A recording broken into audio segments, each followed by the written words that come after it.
하나님께서 왜 누가를 통해서 이 본문을, 이 사건을 여기에다 집어넣었을까?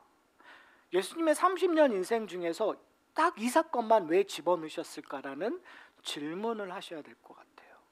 그러니까 하나님께서 누가를 통해서, 저희가 누가복음을 살펴볼 때 그런 얘기를 했었잖아요. 누가는 이것을 듣고 이것이 맞는가를 따져 물어봤다고 얘기한단 말이에요. 그러니까 누가는 그냥 이것을 한 것이 아니라 많은 이야기를 들었을 거예요. 예수님의 어린 시절에 이런 이야기도 있고 저런 이야기도 있다라는. 근데 성령께서 감동하셔서 하나님의 말 누가복음을 썼을 때는 의도적으로 다른 것들은 다 제거하고 이 사건만 집어넣었다면, 그러면은 하나님께서 성령을 통해서 우리에게 말씀하고자 하는 것이 무엇인가? 그러니까 결론적으로 얘기하면 이 사건 역시 저희가 누가복음 1장과 2장을 살펴보면서 끊임없이 누가가 우리에게 증거하고 싶어하는 내용들이 있었어요. 그것이 뭘까요? 예수님은 메시아이시다. 예수님은 하나님의 아들이시다. 예수님은 하나님이시다라는 것을 열방에게 증거하고 있는 것이 사실은 누가복음이 우리에게 이야기하고 있는 거예요. 그러니까 오늘 본문은 잃어버린 아이를 찾았다든지, 그렇죠? 그게 중요한 것이 아니라 예수님이 어떠한 말을 했는지, 마리아가 어떠한 생각을 했는지가 중요한 것이 아니라 도대체 이 사건을 통해서 우리는 어떻게 예수님이 하나님의 아들이신가를, 메시아이신가를 찾아야 되겠죠. 그리고 그 사건이 우리에게 도대체 어떠한 관계가 있을까? 오늘 이 어떻게 보면 잃어버린 아이를 찾는 일들이 우리에게 도대체 무슨 상관이고, 그 잃어버린 아이는 너무나 뻔뻔하게 말도 안 되게 아버지에게 얘기하는 거예요. 아버지 집은 여기입니다. 그거 듣는 아버지 어떻겠어요? 생각해 보셨어요? 그러니까 제 아들이 갑자기 이거 그거잖아요. 당신이 내 아버지입니까? 라는 얘기를 하는 거예요. 근데 이 이야기는 사실은 복음서에서 수도 없이 나와요. 지사들이 마리아와 형제들이 왔었을 때 당신의 어머니가 여기 왔습니다라고 얘기했을 때 예수님께서 누가 진정한 내 가족이냐라는 질문을 우리에게 던져요. 사랑하는 성도 여러분, 오늘 본문을 통해서 저희가 메시아를 만난 그 의미가 무엇인지, 그리고 우리는 어떠한 삶을 살아야 되는지, 그 의미를 저희가 좀 찾아봤으면 좋겠습니다. 오늘 본문을 보면 이렇게 얘기하고 있어요. 41절에 그의 부모가 해마다 유월절이 되면 예루살렘에 가더니라고 얘기했어요. 이것은 어떻게 보면 지난주에 저희가 살펴봤듯이 예수님께서 율법 아래 나셨다라는 것들을 부가 설명하고 있다고 보시면 돼요. 예수님께서 하나님의 아들이심에도 불구하고 의도적으로 8일째 되셨을 때 세례를 받으셨어요. 그러니까 성경은 지금 누가는 우리에게 얘기하시는 것이 뭐냐면, 하나님께서는 하나님의 아들이신 예수님을 보내셔서 우리를 그냥 말로서 구원하시는 것이 아니라 예수님을 의도적으로 율법 아래 두셨다는 거죠. 왜요? 우리가 율법 아래에 살고 있는 존재이니까요. 우리가 율법으로 구원을 받을 수 없는 존재인데 예수님이 율법 아래에 나셔서 율법을 지키심으로 말미암아 우리의 구원자가 되시는 거예요. 우리의 대표자가 되시는 거예요. 우리가 구원받는다라는 건 내 힘으로 구원받는 것이 아니라 예수 그리스도 안에서 구원받는다라는 것을 성경이 우리에게 증거하고 있는 거죠. 그래서 이것이 중요한 거예요. 절길 때마다 관례에 따라서 예수님께서 올라오신 거예요. 예수님께서 지금 12살 되셨을 때에 예루살렘에 올라오셨는데 그 전까지는 아무런 일이 없었던 것 같아요. 근데 오늘 여기서 드디어 예수님께서 홀로 남으셨어요. 근데 성경은 의도적으로 예수님께서 그냥 머무르셨다고 얘기를 해요. 43절에 보면 예수는 예루살렘에 머무셨더라. 그런데 누구는 알지 못하였더라? 부모는 알지 못하였더라. 근데 부모는 당연히 그랬겠죠. 그래, 누구하고 형제들하고 같이 있겠지, 아니면 누구 친척들하고 같이 있겠지. 매번 같이 올라가고 내려오는 일이니까. 그래도 저는 이해를 못하겠어요. 어떻게 내 사랑하는 그 아이를 하루가 다 지나서야 이해했을까? 제가 말씀드렸던 것처럼 그런 의문들은 중요한 게 아니에요. 중요한 건 뭐냐면 사흘 만에 찾아가서 그 아이에게, 예수님께 얘기하고 있는 거예요. 근데 성경은 그 세링을 46절에 이렇게 얘기해요.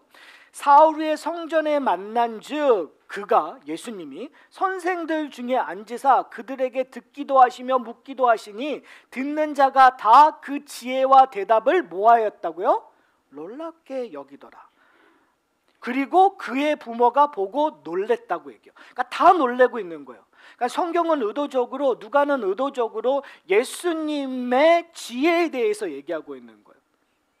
뭐에 대한 지혜겠어요? 하나님에 대한 지혜를 얘기하고 있는 거예요. 그 광경이 예사롭지 않죠. 여러분, 어린아이가 랍비들과 선생들과 하나님의 나라에 대해서 이야기하고 있는 자체가 놀라운 일인 거예요. 그런데 그 놀라운 일을 뛰어넘는 일들이 이제 예수님의 인생 가운데 일어날 거예요. 우리가 기억해야 될 것이 뭐냐면 지금 여기가 어디냐라는 거예요. 바로 예루살렘 어디요? 성전에서 일어나고 있다. 앞으로 누가복음을 포함한 복음서에서 예수님이 활동하는 지점들이 있어요. 예수님의 고향이었던 나사렛이든지 가버나움이라든지 그런 지정학적으로 중요한 지적이 있고, 또 한 곳은 바로 예루살렘 성전이에요. 예수님의 인생 속에서 의도적으로 예수님이 예루살렘에 있는 성전과 다른 포지셔닝을 하는 것들을 볼 수가 있어요. 저는 그런 의미에서 이 오늘 본문이 앞으로 예수님께서 하실 일들, 예수님께서 예수님 스스로 보여주는 그것들을 예표하는 지점이라는, 처음으로 우리에게 중요한 표식을, 사인을 보여주고 있는 거라고 보시면 될 것 같아요. 그래서 48절에 보면 이렇게 얘기해요. 아이야, 어찌하여 우리에게 이렇게 하느냐. 어머님 마음이겠죠. 도대체 너 뭐 하고 있었니? 왜 우리를 이렇게 애타게 하니? 다른 말로 얘기하면 너는 누구를 쫓아왔어야 되는 거예요? 부모를 쫓아왔어야 되는 거예요. 그렇죠? 그러니까 지금 이 마리아와 이 부모의 생각 속에서는 아직도 예수님을 어떻게 생각하고 있는 거예요? 그냥 평범한 아이로 생각하는 거예요. 근데 이상하지 않으세요? 분명히 마리아는 누구에게 어떤 얘기를 들었죠? 그리고 이름을 예수라고 지었잖아요. 가브리엘을 통해서 예수님에 대해서 이미 들었고 심지어 이름까지 들었어요. 그런데 오늘 본문에서 보면은 예수님이 누군지 몰라요. 할례를 받았을 때에도 시몬의 이야기를 듣고 마리아의 표현은 어땠죠? 마음에 두었더라라고 얘기해요. 오늘 본문에도 보면은 마리아가 어떻게 해요? 마음에 두었다고 얘기해요. 그러니까 계속 마리아는 마음에 두고 있는 거예요. 마음에 두고 있는 거예요. 그리고 가나안 혼인잔치 때에도 마음에 두고 있었던 일들을 이야기하고 있는 거예요. 그러니까 어떻게 보면은요, 마리아를 통해서 우리가 알 수 있는 건 뭐냐면 인간의 한계예요. 천사를 통해서 예수님이 누군지에 대해서 들었음에도 불구하고 아직도 예수님이 누군지 모르는 거예요. 예수님에게 일어난 기적들을 통해서를 보대도 알지 못해요. 여러분 한번 여러분의 신앙이 어떨 때 보면은 뭐든지 다 믿을 것처럼 그럴 때도 있지만 사실은 의심될 때도 있고, 그리고 도저히 불안에 떨 수 있을 때도 있잖아요. 우리의 인생을 살아다 보면. 근데 그때마다 저는 복음서에서 기록된 우리가 정말 믿음의 그 선배라고 할 수 있는 사람들을 하나하나씩 생각해 보세요. 그들이 정말 얼마나 굳건히 예수님을 지켰고 믿음을 굳건히 잡았는지 한 명도 없어요. 그렇잖아요. 베드로도 그랬죠. 마리아도 그랬어요. 심지어 예수님의 형제들은 예수님을 미쳤다고 얘기했어요. 중요한 건 뭐냐면 성령이 오시기 전까지 어느 누구도 예수님이 메시아인지 몰랐어요. 사랑하는 성도 여러분, 우리의 믿음의 근거는 우리의 의지와 우리의 열심, 우리의 능력에 근거한 것이 아니라 누구의 도움으로 가능하죠? 성령의 도우심으로 가능한 거예요. 여러분 내 믿음이 없어지는 것처럼 내 믿음의 연약함 때문에 여러분 걱정하고 근심하세요? 여러분이 기도해야 될 내용이 뭐냐면 성령이 나와 함께 해주십시오라는 거예요. 성령의 도우심을 구하셔야 돼요. 내 믿음의 근거가 흔들릴 때 내 의지로는 그걸 붙잡을 수가 없어요.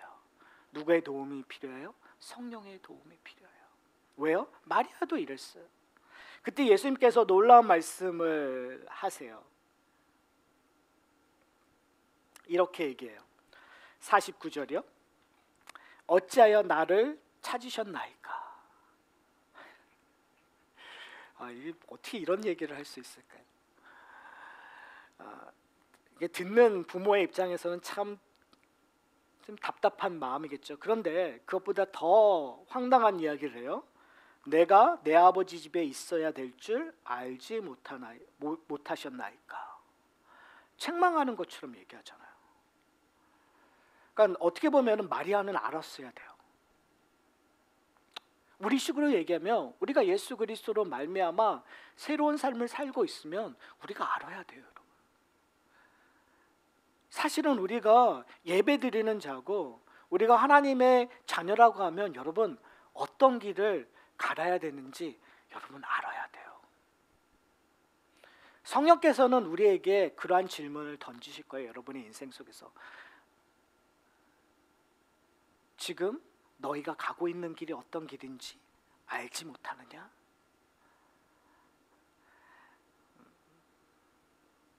저는 이 사건을 통해서 우리가 기억해야 될 것은 뭐냐면 지금 예수님께서 아주 중요한 얘기를 하고 있는 거예요. 예수님께서 뭐라고 얘기하냐면 지금 우리가 지금 이걸 단어적으로 얘기하면 내 아버지 집이라는 거에만 우리가 생각할 수 있어요. 그러면 우리의 질문은 이게 육신의 부모를 무시하는 건가? 라고 생각할 수 있어요. 그러나 예수님은 육신의 부모의 관계를, 마리아는 지금 육신의 부모의 관계로 질문을 던지고 있는데 예수님은 육신의 부모의 관계의 질문을 뭐로 변화시키냐면 바로 하나님과의 관계, 근본적인 관계로 변화시키고 있는 것들을 볼 수가 있어요. 그런데 그런 의미에서 내 아버지 집이라는 그 말의 원어적인 의미를 조금 더 자세히 이해하면 실질적으로 이렇게 번역할 수가 있어요. 내 아버지 일에 종사하고 있다라는 말로 표현할 수가 있어요. 그러니까 지금 예수님께서 얘기하고 있는 편을 조금 원어적인 편으로 얘기하면 내가 지금 아버지 집에서 일하고 있습니다라고 얘기할 수 있는 거예요. 아버지의 일을 하고 있습니다라고 얘기. 한번 잘 생각해 보세요. 지금 도대체 예수님 왜 그렇게 얘기했을까요? 예수님께서 지금 뭐 하고 있었죠? 랍비들과 하나님의 나라에 대한 이야기를 하고 있었던 거예요. 하나님에 관한 이야기를 하고 있었어요. 여러분 지금 예수님은 뭐에 대한 얘기를 하냐면 하나님의 나라에 대한. 그런데 이것이 나중에 예수님의 공생의 적에서 좀 발전하고 우리가 답을 얻을 수 있는 사건들이 있어요. 그것이 뭐냐면 마태복음 12장에 보면 바리새인들의 제자들이 예수님께 찾아와서 안식일에 대한 논쟁을 벌여요. 어떻게 당신의 제자들은 안식일에 이삭을 먹을 수 있습니까? 어떻게 당신은 이 병자를 고칠 수 있습니까? 라고 하면서 예수님께 안식의 논쟁을 벌여요. 그때 예수님께서 얘기하시는 게 뭐냐면 내가 안식일의 주인이라고 답해요. 그러면서 6절에 보면 이렇게 얘기하세요. 내가 너희에게 이르노니 성전보다 더 큰 이가 여기 있느니라. 지금 뭐라고 얘기하시는 거죠? 예수님께서 자기가 성전보다 더 크다고 얘기해요.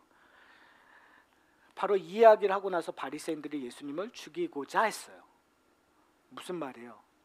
바리새인들은 바로 예수님께서 신성 모독을 하고 있다라는 거예요. 왜요? 바리새인들은 예수님을 메시아라고 생각하지 않은 거예요. 바리새인들이 봤었을 때는 그냥 소문에 나고 있는 꽤 센세이션을 일으키는 선생 정도로 쳐줬었던 거예요. 근데 예수님께서는 뭐라고 얘기하는 거예요? 내가 안식일의 주인이다. 내가 성전보다 더 큰 이다. 이게 감이 안 오시는 것 같아요. 이거는 정말 말도 안 돼요. 옷을 찢어야 되는 상황이에요. 왜요? 하나님처럼 얘기하고 있는 거니까. 근데 그 이야기의 시작이 어디였다고요? 바로 지금 여기에요. 예수님께서 유년 시절 때 12살에 성전에 올라가서 마리아에게 얘기했었던 내가 지금 아버지의 일을 하고 있습니다. 여기가 내 아버지의 집입니다. 내가 곧 성전입니다. 복음서에서 항상 얘기하는 것이 이 성전은 무너져야 돼요. 왜요? 그 성전은 소위 말하는 하나님이 이제 거하시지 않는 성전, 거짓 성전이 되었기 때문에 그 성전이 무너지고 새로운 성전이 와야 돼요. 진정한 하나님이신 예수 그리스도가 이 땅에 오셔서. 그래서 예수님께서 바로 성전 되심을 이 복음서를 통해서 끊임없이 보여줬던 것들을 우리가 기억해야 돼요. 사실 저는 오늘 본문을 묵상하면서 저에게 되게 와닿았던 지점은 이 이야기가 예루살렘 성전에서 예수님께서 평안했던 내용보다 다른 데 있었어요. 사실은 오늘 저희가 설교의 적용 부분에서 적용해야 되는 부분이라고 저는 생각해요. 그게 뭐냐면요, 51절에 보면 이렇게 얘기하고 있어요. 예수께서 함께 내려가사 나사렛에서 이르러 뭐 하셨다고요? 누구를요? 부모를. 저는 이걸 왜 여기다 집어넣었을까라는 생각을 해요. 잘 보세요. 지금 예수님께서 뭘 얘기하고 있죠? 내가 성전이라는 얘기를 하고 있는 거예요. 여기가 내 아버지의 집이니까 여기가 내 집이라는 얘기를 하고 있는 거예요. 그렇다면 나사렛으로 가셔서 뭘 하셔야 되는 거예요? 부모를 가르치셔야죠. 안 그러세요? 상식적 그냥 우리가 생각하는 부모를 가리키고 내가 메시아다. 내가 지금 아직 때가 이르지 않았기 때문에 내가 잠시 여기에 유할 뿐이지 당신의 유익을 위해서 하나님의 나라에 대해서 내가 가르쳐 주겠다라는 표현을 하셔야 되지 않을까요? 저라면 그랬을 것 같아요. 근데 예수님께서 어떻게 하고 계시는 거예요? 순종하며 받으시더라. 이 말은 뭐냐면 율법 아래 사신다라는 거예요. 예수님께서는 공생애 시작하기 전까지 그 30년 동안 뭐 하셨냐면 율법 아래 사시면서 율법에 순종하셨던 거예요. 그것이 뭐냐면 순종하고 받으셨더라. 저는 이게 너무나 큰 은혜라고 생각해요.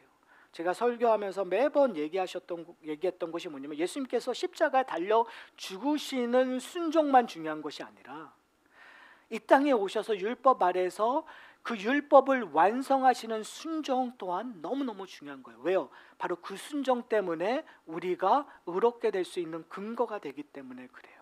우리는 율법을 지키지 못하지만 예수님께서는 그 율법을 완성하셨기 때문에 그래요. 그래서 히브리서 저자는 5장 8절에 이렇게 얘기하고 있어요. 그가 아들이시면서도 받으신 고난으로 순종함을 배워 온전하게 되셨은즉. 너무 멋있는 말이에요. 제가 너무너무 좋아하는 성경 구절이에요. 왜요? 여기는 조금 더 구체적으로 얘기해요. 예수님께서 부모에게 순종하셨다라는 그리고 받들었다는 표현을 어떻게 하냐면 받으시는 고난으로 순종함을 뭐요? 배워야 한다는 거예요. 그러니까 예수님은 그냥 사신 것이 아니라 하나님이심에도 불구하고 인간의 몸을 입으시고 율법 아래 자꾸 낮아지시는 거죠. 인간의 몸을 입는 것도 낮으시는데 율법 아래로 들어가신 것도 낮으세요. 그리고 심지어 배우신다라는 표현을 하고 있어요. 점점 낮아지시는 거예요. 성도들이 배워야 될 겸손이 바로 거기 있는 거예요. 배워서 온전하게 이루신다라는 거. 사랑하는 성도 여러분, 예수님의 그 유년 기간은 그 온전함을 이루시는 거. 그러자 그 결과는 어떻게 되는 거죠? 오늘 본문 맨 마지막 절에 이렇게 얘기하고 있어요. 예수는 지혜와 키가 자라며 하나님과 사람에게 더욱더 뭐요? 사랑스러워 하실 것이더라. 하나님이 예수님을 보고 사랑스러워 하시는 거예요. 주위에 있는 사람이 예수님을 보고 사랑스러워 하시는 거예요. 뭐 때문에요? 그가 율법 아래 순종함으로 말미암아. 순종의 결과가 부모를 사랑하고 받드는 걸로 나타남으로 말미암아. 사랑하는 성도 여러분, 이 이야기는 예수님의 이야기만이 아니라 우리의 이야기라는 사실을 기억하셨으면 좋겠어요. 우리는 예수 그리스도와 연합하는 거잖아요. 그리스도인이라는 것은 예수님의 삶에 동참하는 거예요. 예수님의 삶이 나의 삶에 침투해 버리는 거예요. 만약에 그것을 우리가 전제로 한다면 우리는 이 땅에 사는 삶은 예수님의 유년 시기와 똑같다고 저는 생각해요. 무슨 말이냐면 예수님은 메시아이세요. 우리는 그리스도인이에요. 그런데 우리가 그리스도인으로서 완전하게 모든 것을 풍요롭게 풍성하게 경험할 때가 와요. 그때가 언제죠? 바로 예수님이 오시는 그날, 우리가 하나님 나라 하나님을 직접 대면하는 그때, 신학적인 용어로 얘기하면 우리가 영화가 됐었을 때, 그렇죠? 그때 우리는 완벽하게 그리스도인이라는 의미를 온전하게 알게 될 거예요. 그러나 그때가 되기 전까지 우리는 뭘 경험하게 되냐 하면 이 땅에서 유아처럼 살아가는 거예요. 배움을 살아가는 거예요. 평생 동안 뭘 배워가는 거죠? 그리스도의 법 아래 살아가는 것을 배우는 거예요. 율법 아래 법을 살아가는 것이 아니라. 왜요? 예수님께서 율법 아래 사셨어요. 그리고 예수님께서 율법을 완성하시고 우리에게는 율법을 주시는 것이 아니라 완성된 그리스도의 법을 주셨어요. 그러니까 우리는 그리스도인이라고 부르는 순간 율법에 얽매여 사는 것이 아니라, 그래서 예수께서 얘기하시잖아요. 수고하고 무거운 짐진 자들아 다 내게로 오라. 율법 아래에 있으면 그 짐은 무거울 수밖에 없어요. 그러나 그리스도의 법 아래에 있는 자는 가벼운 거예요. 그리고 쉼을 얻는 거예요. 사랑하는 성도 여러분, 우리는 이 땅에 그리스도인으로 살아갈 때 그리스도 법 아래 살아가는 거예요. 그리스도의 법 아래 살아간다는 건 뭐냐면 그 길을 아는 자예요. 예수님은 그 길을 알았어요. 마리아는 길을 몰랐어요. 친구들은 길을 몰랐어요. 그러나 예수님은 메시아이시기 때문에 그 길을 알았어요. 어떠한 길이죠? 십자가의 길이에요. 예수님에게 주어졌던 사명의 길이 있어요. 여러분에게는 어떠한 길이죠? 그리스도인의 길이에요. 그 또한 십자가의 길이에요. 남은 자의 길이에요. 그 남은 자의 길이 쉼이 되고 가볍고 기쁨이 되는 이유는 우리가 어디 아래 있기 때문이에요? 그리스도의 법 아래 있기 때문에. 사랑하는 성도 여러분, 여러분이 그리스도의 삶에 동참한다라는 것은 우리의 길이 어떠한 길인지 아는 거예요. 성령의 도우심으로 말미암아 우리의 인생은 고난의 길일 수 있어요. 어려움이 있을 수 있어요. 그러나 히브리서 저자가 얘기하는 것이 뭐냐면 그 고난이 우리를 어떻게 한다고요? 그 고난이 우리로 하여금 인내를 만들어주고 소망을 갖게 하는, 우리로 하여금 하나님의 은혜를, 하나님의 나라를 이 땅에서 맛볼 수 있는 배움의 터가 되는 거예요. 그리스도인이 된다라는 건 구원받고 그 자리에 있는 것이 아니라 배움의 연속이에요.